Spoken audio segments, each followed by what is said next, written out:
So today we're going to go over a bit more about our sort of AI strategy and approach, but actually what I really want to get out of this session is an opportunity for everyone to engage on your tables and discuss the ideas and concepts that we've been talking about today. I'm going to give you a bit about our strategy and approach, but really I want you to use this opportunity to talk amongst yourselves around your approach to AI, what that looks like, what your policies look like, and take that opportunity. So I do encourage, before we get too started, if you're sitting with all your colleagues, perhaps maybe it's an opportunity to mix up the rooms a little bit, mix up the tables, and maybe we can do a bit of musical chairs, find a table where there's more people, if you're on a table with too few people, because we are going to be moving into some table discussions as we go through this session. So I wanted to just wrap up a little bit about the session this morning. Obviously, from our perspective, we took away from that session that there is a lot of lacking in sort of that strategic leadership at the moment. That was the clear takeaway from that. Obviously, there's not a lot of information about what's working and what's not working in the industry. And we're still at the very early stages of AI adoption. And I guess today I want to talk with you about how we go about partnering on that journey. What does it look like in terms of what we need to deliver, when we need to deliver it, and how we need to deliver it, and then also what that looks like within your school, how you might adopt those technologies, how you might train your staff in those technologies, and how you might roll that out within your school. Skip over that. So firstly, last year, late last year, we started to, formulate our intent and our practice around the introduction of AI within our organisation. And this slide sort of summarises that intent about how we are going to approach AI within the Schoolbox context. So firstly, it's really important for us to leverage existing workflows. So we don't want to be, replacing or reinventing the wheel. We want to be enhancing existing workflows, complementing them, and where possible, using our existing knowledge and context to make those processes faster and more seamless. And we talked about pastoral earlier today as one of those examples where there's an existing workflow where you need to get insight about student learning needs. We can perhaps enhance that so that we can provide that information faster to staff. And that takes me to my next point, which is one of our critical sort of intents is to make sure we're saving teachers time. We don't want to be introducing technology that just wastes time. We don't want to introduce technology that gets in the way or makes things more complicated or perhaps requires extra review or work to make sure that it's effective and efficient. So for us, it's really about ensuring that we always tie back to our use cases to making sure we're saving time. The next thing is also that idea of making sure that we maintain the teacher's voice when we're working with AI. There's a real risk I see in having AI replace or supplant the teacher in that experience. And we don't want to create a learning tool that replaces the teacher's voice within the classroom. So it's really important for us that when we're looking and talking about AI, that we are making sure that teacher's voice is still the primary way that students interact within the classroom is via that teacher voice. And then finally, obviously, we want to make sure that all of the ethical standards are maintained. So we have a very high degree of focus on duty of care within our platform. We've always had that focus forever. It's always been a key concept within our platform. We've been in K-12 for 20 years now, so we understand that duty of care within a school has its own unique requirements, and we think the implementation of AI needs to be put under that spotlight as well. There is a charter as well associated that Schoolbox has developed, and this is available on our website. I'm not going to spend too much time on the charter, but just quickly going through our key sort of focus points. One is around transparency, and I mentioned that this morning a bit as well, is that being transparent, I think, is really key to how we roll out and engage with you around AI. We want to make sure that you're part of the conversation. Thus, we are here today, but we also want to make sure that when we are rolling out AI, you can see where it is, you can control it, you can turn it on, we are communicating where it will be, how to use it. All of those things are really important for our rollout. Obviously, privacy and data security is amped up to another level with AI. We know we already deal with a huge amount of sensitive and private data around students. So we need to make sure that if we're utilising AI services, which, from my perspective, are very hard to trust when they have gulped up huge chunks of the internet already and loaded huge amounts of PII and copyrighted material into these engines for training, it's very hard to trust those engines with that data. So I have a very low tolerance for trust with them, and so I will be ensuring that we don't put any PII or sensitive data into their systems in any way to make sure that we protect all of the data that we hold within Schoolbox, make sure it's not leaking out into those platforms, those Gen AI systems as well. And then finally, I think AI is a choice, and it needs to be maintained as a choice. It's a choice for your organisation, it's a choice for your individual teachers, and it's a choice for students as well. And so they should be able to make a choice about where they want to use it, where it's appropriate, where it's not appropriate, and what guardrails you want to put around that use. So for us, that's really important, that you have that control and that we expose the ability for you to implement that control as well. That goes all, obviously opt-in as well. It is about choice, so we want to make sure that you are ready, that we're not forcing this on you. We don't want this to be something that you have to race to implement. And we talked about this with upgrades yesterday around the Schoolbox upgrades. When we do upgrades, sometimes features come on automatically. AI is going to be one of those features that does not come on automatically. You are going to have to turn it on, you're going to have to enable it, you're going to have to think through the policy decisions before it goes into the platform. So be aware that this is your choice and you need to be engaged actively in that choice in order to make use of it.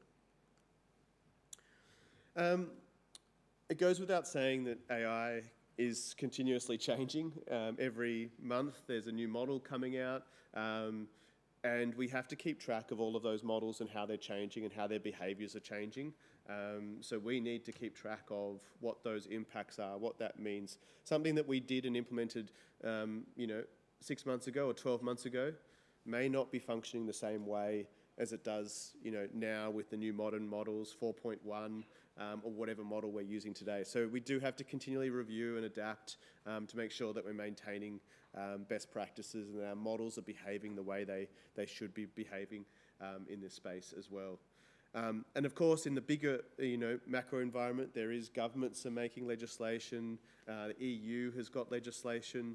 There's a huge amount of legislation being written in this space that we'll need to keep track of and making sure that our systems obey and I guess work within those regulatory environments as well.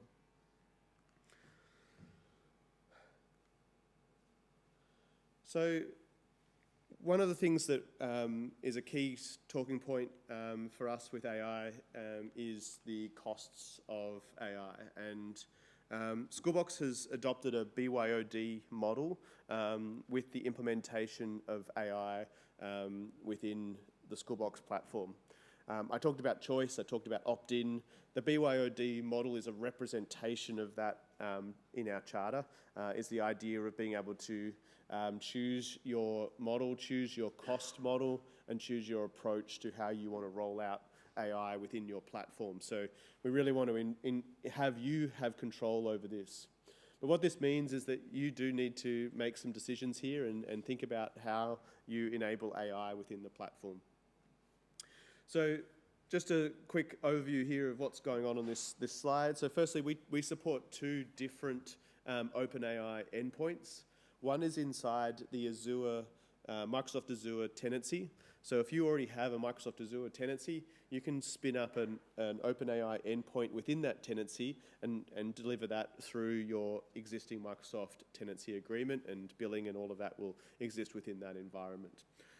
You can also get an OpenAI endpoint directly from OpenAI as well and do your billing and charging through there as well. All of these systems have great budget controls. Surprisingly, often they don't, but this particular case they do.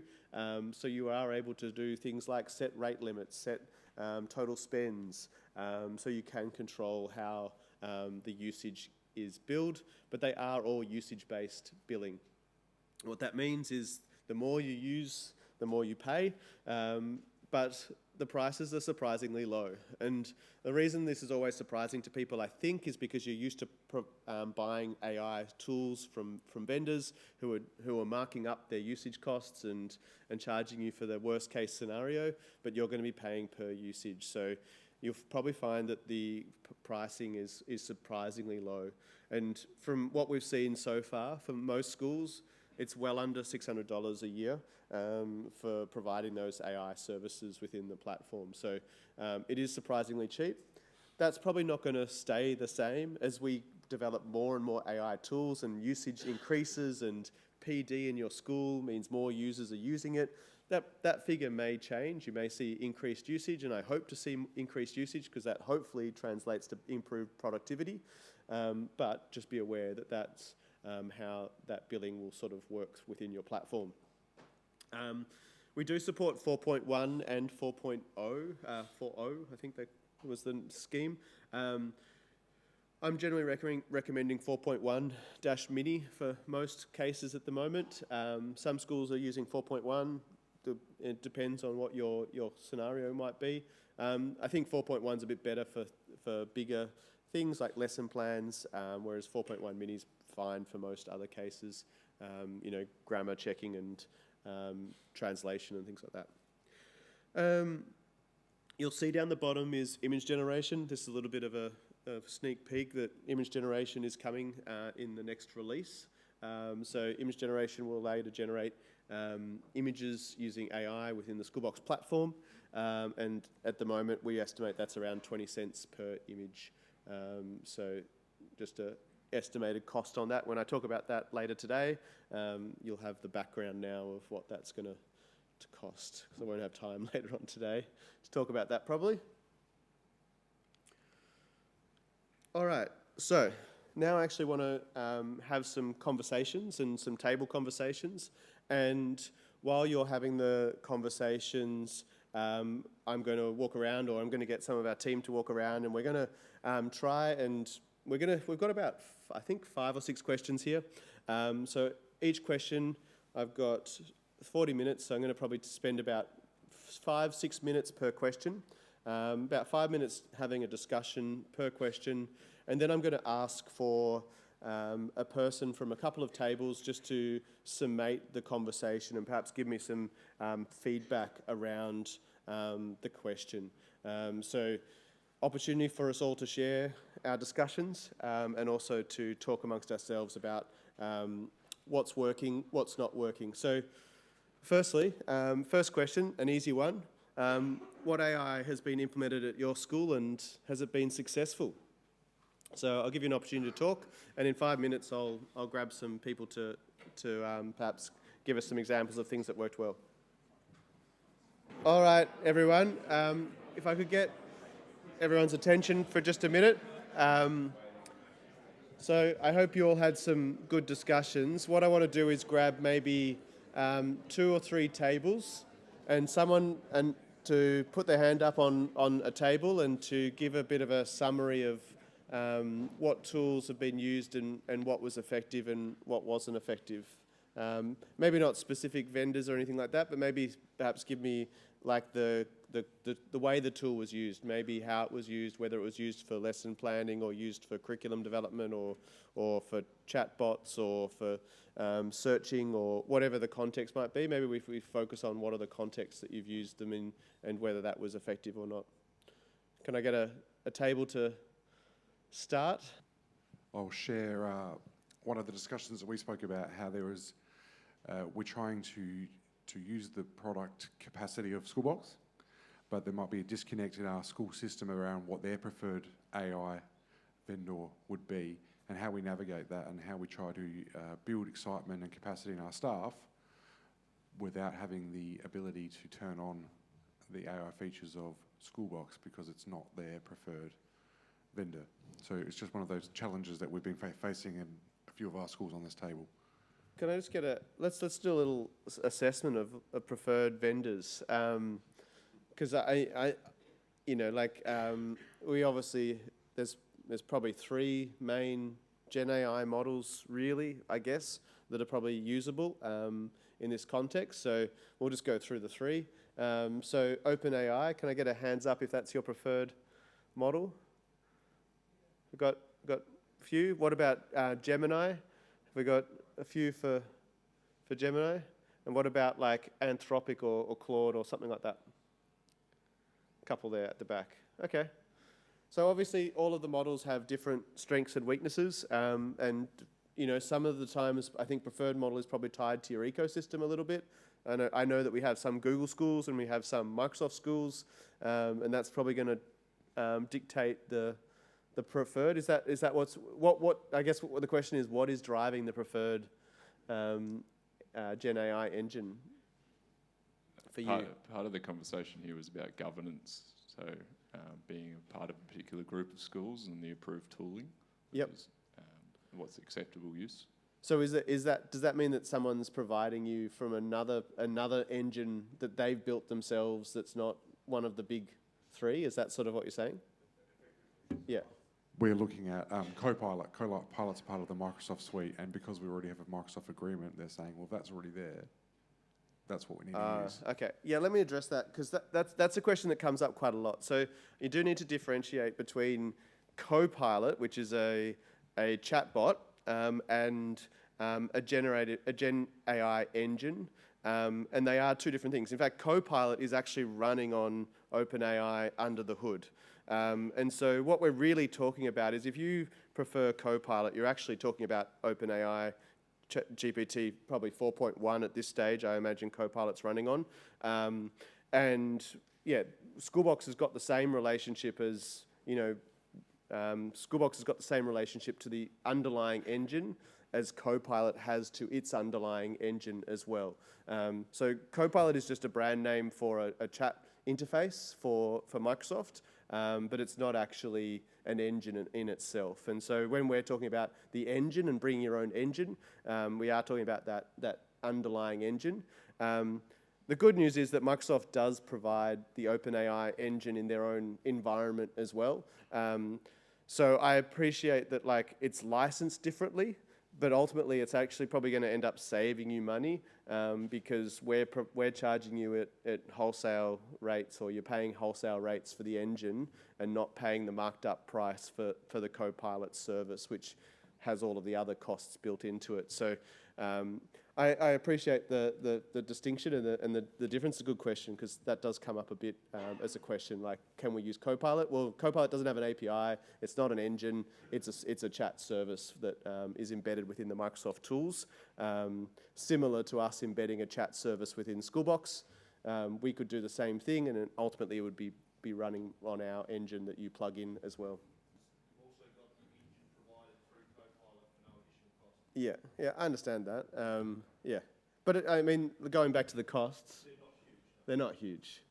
Like, it's not a huge cost. So I understand that, but they are completely different services. Like, they're not comparative. You can't plug Copilot into Schoolbox. There's just no way to do that. There's no API for it. That's not the way it works. So, and it's not what it's designed for either. All right. Can I have another table? Perhaps we'll go back onto topic and have some things around tools that have worked. Actually, if anyone's got any feedback on Copilot and whether that's worked as well, that'd be good. Students can't access your Copilot yet? I was told on the 28th of July that it was going to be available, but that hasn't happened. But our discussion here, both of us were using similar tools, but different ones. But it was about oversight and us being able to see what the students how they're interacting with the AI and getting flags if they're off task and that sort of thing. So there's a couple of tools, really good tools out there that do that, and that's where we have a lot more control and can see what they're doing. And Yes. that's really what we're after. So it's giving you good observation and good insight into student sort of activity, and that's been a useful use case. It's great. Yep. Anyone else? Sorry, just one more thing. Back to your charter, the interesting thing that worries me, we had a situation where we're going to get an AI to do all our marking for us. But then we actually stepped back and went, wait a second, that's a teacher's job. That's not an AI job. Correct. So back to your time saving, but keeping the teacher central, that's a really important thing. This might save us time, but it's actually removing your job. And then we become a glorified supervisor. Yeah, I have that conversation with myself all the time. That's a really good point. And I think I've got a question later about that, but we'll address that now, because I think that's really interesting from a perspective of, yes, there are a whole lot of things we could potentially save teachers time, but are we removing the teacher from the role in the process? And so we do really want to think deeply about what is the role of the teacher. And I was at an IB conference recently, and they spoke about the introduction of AI through their schools. And one of the things that they mentioned was that if you're not doing assessment, how are you supposed to know as a teacher what you need to teach the students? And so handing off the assessment, they saw handing off the assessment as a sort of a dereliction almost of that responsibility as a teacher to understand the students and to get to know what the students knew and what they didn't know and what they needed support with. That was the whole purpose for assessment in the original. And I think at some point along the line, we lost the point of assessment and we started doing assessments for grades. And that's when AI comes in and says, oh, we can do that easily. And I think, though, we need to go back, take a step back and go, why are we really doing assessment? And it talks to that point you made before about giving you insight into the teacher, into the student's knowledge and observing that student, whether they're on task, whether they are struggling. I think that's where we can use AI, but not replace the teacher in that assessment process. James, I presented on this one 18 months ago at Meetup, so it's not maybe news to everybody, but we've had chatbots running in Schoolbox for 2.5 years that go through like a sales chatbot software that has like a Socratic coach dialogue with training documents for RAG, greetings and that sort of stuff, and we're still running those. It's been successful. We can see all the conversations all the students are having with the system. We haven't got it that it's like raising flags, but we can take the logs and put them through AI to do that for us. I did see one like School AI has got one like that that'll do content moderation and stuff, but you can't easily deploy that at a system level, and you can't embed it within Schoolbox. So the chatbots are still working. Yep. Has anyone else used chatbots with students? Yep. Cool.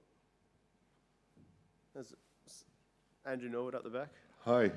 Until last week, I was IT director at a school in England and recently brought in Google's Notebook LM.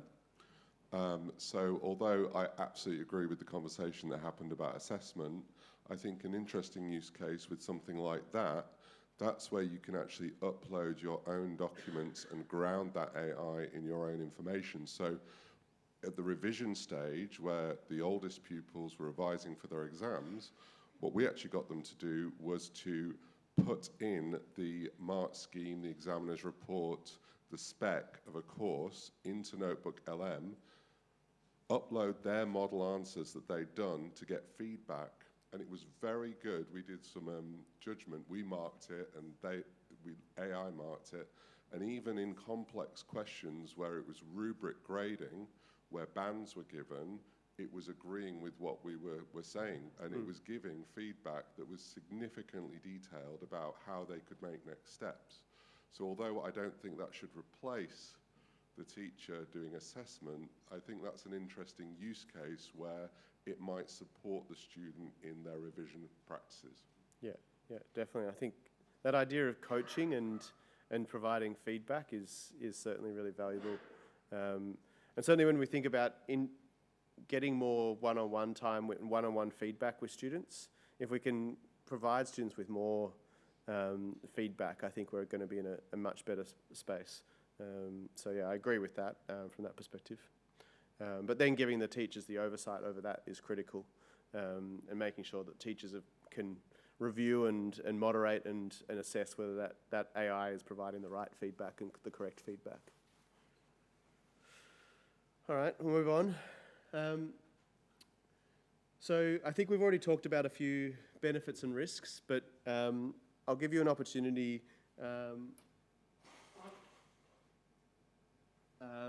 Actually, I'm going to skip this one because I think we've done this enough.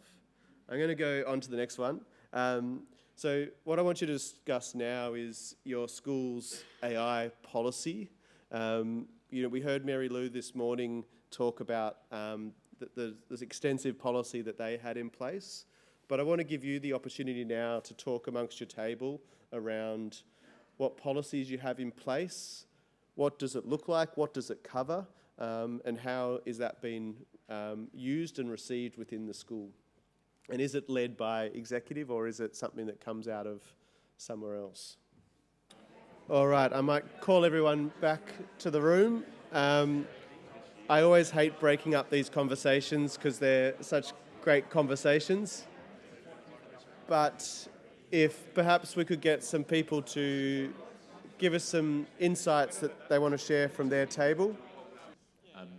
We were talking about how our AI policies tend to reflect, like, they came up with an AI policy at the beginning of 2024.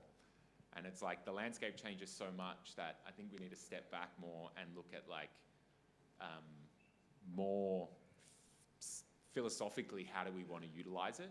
Yep. And then the policy should be broader, and then you come back to it as opposed to a specific, you don't do this with data because this, but actually if we're paying for Copilot, then maybe we can use it for that way, rather than it's like, where do we want to be human and where can we capitalize on it, and it being a broader policy rather than a specific set of do's and don'ts. Yep.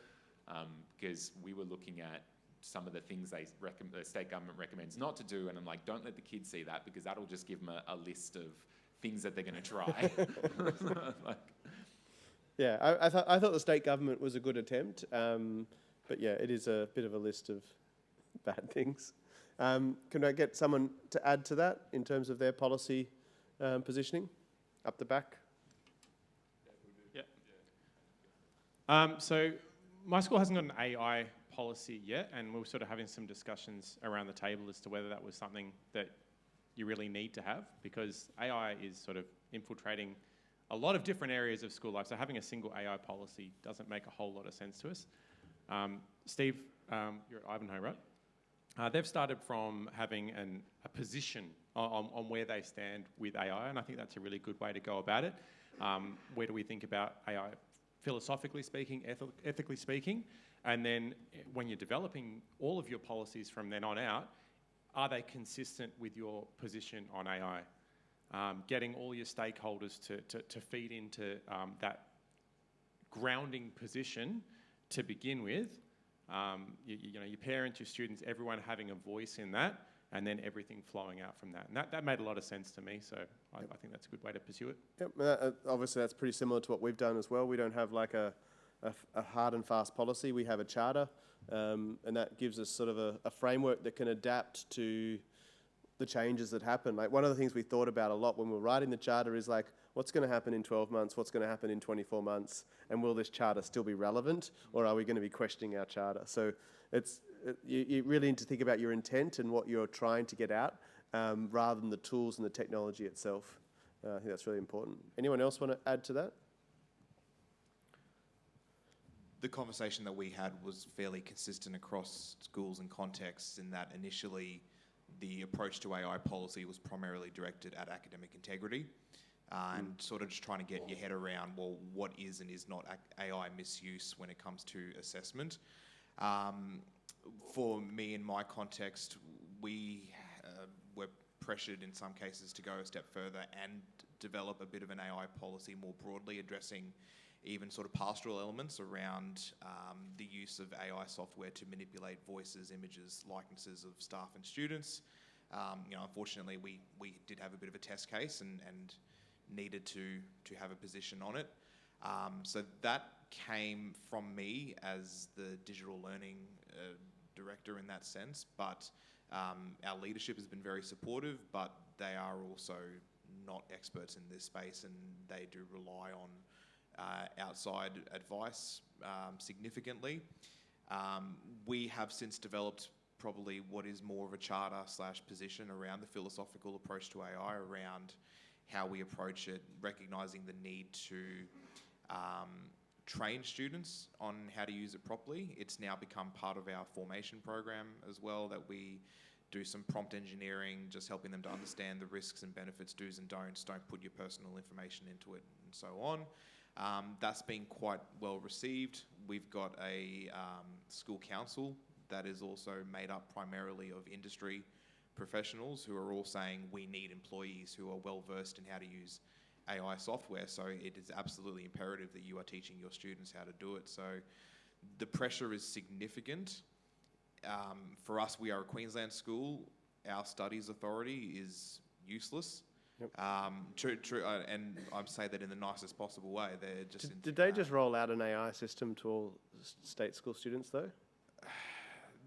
Yes, but I'm looking at it from, like, we're an independent school, so we don't have that. Yep. We're, I'm still hearing from people who are endorsing assessment being directed to refer any assessment piece that directs student use of AI to the studies authority so they can talk to the school, because that's absolutely not acceptable. And I'm sitting there going, but why wouldn't we? Why aren't we directing students on what is and is not appropriate? And in the senior space, we are so incredibly restricted by the position of the curriculum authority, and until that changes, we're kind of a little bit stuck. Yeah.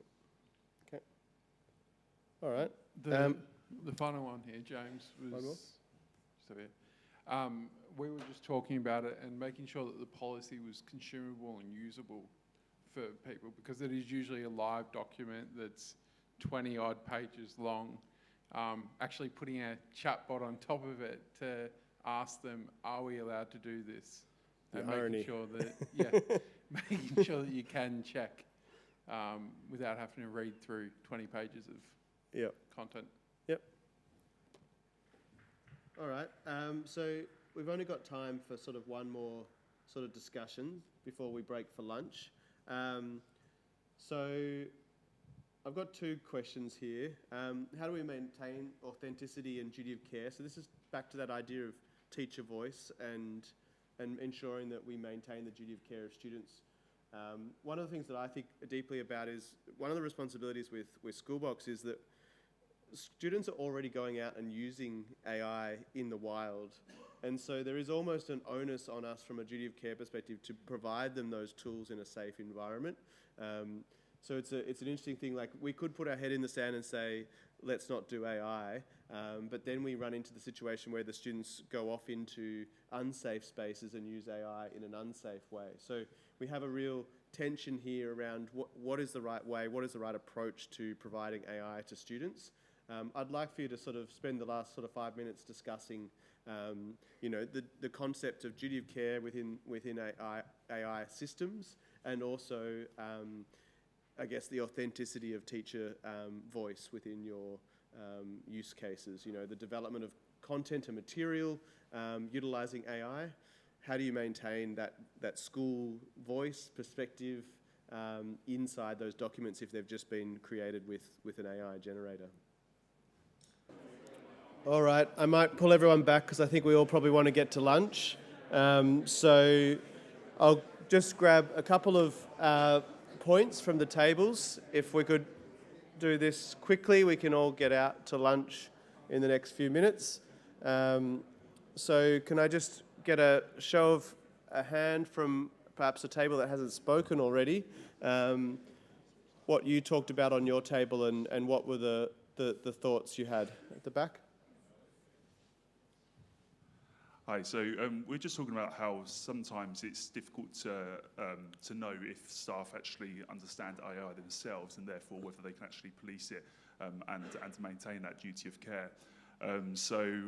What my school's been doing a little bit is working with co-pilot agents, so we can actually build them out. So for instance, an agent for assessment where we tell it what our school wants assessments to look like and how AI can be used in those assessments. And then it will like spit out prompts and guide the teacher for how to use AI correctly.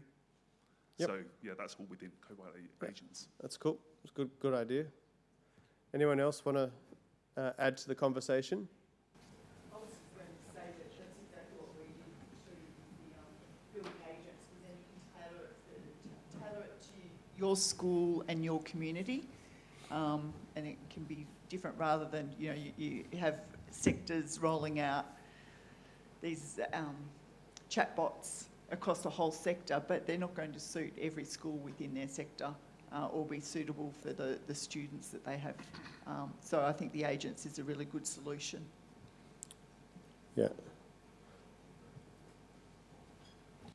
And so when you're talking about the agents, it's about putting those guardrails and the pre-prompt in front of the chatbot so that it only responds and reacts in certain ways. So you're sort of minimising its use case, and I think that's a great opportunity for Schoolbox as well to provide that type of functionality within the platform. Is there any other points to add to this? I mean, I spoke about this a bit already this morning. I really think this is a really important area. For me, it's about observation. It's about making sure that when students are interacting with AI, that we've got the ability to observe and watch and potentially flag and highlight any inappropriate behaviour and allowing you to develop policies that are fed into the AI for the AI to then review the conversations that are happening with the AI. And there's a great opportunity there for that type of review and observation. And then the other part for me is that idea of the proliferation of AI tools in itself is a risk, and making sure that we're managing that risk and settling on one system like Copilot or if, when Schoolbox has agents as well, settling on the Schoolbox platform or some other system, it's just going to sort of allow you to minimise the amount of risk by having all these different tools spread out all over the place. So I think there really is an opportunity for Schoolbox there to provide a central place. Before we sort of go, and just one last question, we've got one up the back. I was just going to add to the conversation by saying, so we make quite a lot of chatbots, and we use both Copilot agents as well as OpenAI APIs to make our chatbots. Yep. And one of the ways that we ensure authenticity from our teacher voice is we fill our RAG with documents that are teacher created to make sure that the actual data it's being trained on is teacher authenticated. Yep. But also the way that the chatbots work is we never have a chatbot that gives you the information. We always design our chatbots so they're asking questions of the teachers. Yep. So our lesson planner doesn't just give you a lesson, it runs you through a series of 10 questions and gives you the option to say what you want throughout the lesson, and then it builds the lesson you want rather than giving you the lesson. Yeah, all great ideas. Can I just ask on the providing it the RAG content, the sample content, how well do you find that it I guess sticks to the voice and stays within the voice and the policy and the sort of the style of your school and your teachers? Yeah, pretty well. So we do quite a lot of work with it. So at the end of each year, when our Year 12 teachers become a little bit more free, they actually get dedicated time to create the next year's content for our RAGs. Yep. And so that they get a lot of time to do that, and then we spend a bit of time creating the safeguards and trying to create the prompts where it keeps it within it. And we get pretty good success. Yep, excellent. Great. Yeah, so just one question. This is a takeaway question, and I wanted to let you out for lunch, but I just wanted to leave you with this question around the Schoolbox Charter, and you've all heard about it today, and it's up online. But if you have any thoughts about the Schoolbox Charter, our approach, and the way we are looking at AI and how you see the messaging we've been delivering today, feel free to reach out to me, grab me at lunch, or send me an email afterwards with your thoughts on that charter. We'd really love your feedback. We'd really love some insights into that and whether we're on the right path and whether we're heading in the right direction, and it's aligning with your school's policies as well. So if you have any thoughts on that, please give me feedback. But thank you very much for coming along, and enjoy lunch, and I'll see you after the break for the release presentation.